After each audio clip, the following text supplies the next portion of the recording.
এই বস সপ্তাহান্তে কর্মচারীদের নিয়ে একটি মিটিং ডেকেছিলেন, কিন্তু হঠাৎই এক বিশাল তিমি তাকে পুরোটা গিলে ফেলে।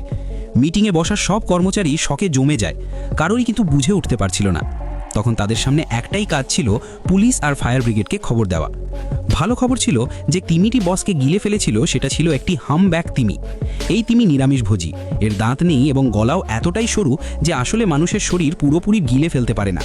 বসের কাছে একটি স্যাটেলাইট ফোন ছিল, ফোনের সিগন্যাল দিয়ে তারা তিমিটির অবস্থান তো খুঁজে পেল, কিন্তু আসল প্রশ্ন ছিল বসকে বাইরে বের করা হবে কিভাবে। একজন টিম মেম্বার বলল সে তিমি নিয়ে একটি ডকুমেন্টারি দেখেছিল। হামব্যাক তিমি যখন পানির ওপর ভেসে ওঠে তখন যে জিনিসগুলো সে হজম করতে পারে না সেগুলো বমি করে বাইরে ফেলে দেয়, আর প্রতিবার শ্বাস নেওয়ার পর প্রায় ৪৫ মিনিট পর্যন্ত সে পানির নিচে থাকতে পারে। কিন্তু বসের অবস্থা দেখে মনে হচ্ছিল তিনি ১০ মিনিটও টিকতে পারবেন না। ঠিক তখনই টিম লিডারের মাথায় একটি আইডিয়া এলো।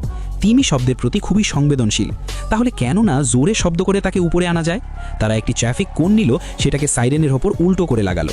সাইরেন চালু হতেই ১২০ ডেসিবেলের তীব্র শব্দ সোজা সমুদ্রের নিচে তিমির কানে পৌঁছে গেল। ওদিকে বসের অবস্থা ক্রমেই খারাপ হচ্ছিল, তিনি প্রায় অচেতন। শব্দে বিরক্ত হয়ে তিমিটি পানির উপর উঠে এলো এবং তার মুখে আটকে থাকা বসকে উগরে দিল। সঙ্গে সঙ্গে এক দক্ষ ডুবুরি পানিতে ঝাঁপ দিল। কয়েক মিনিট সিপিআর দেওয়ার পর বসের প্রাণ বাঁচানো সম্ভব হলো।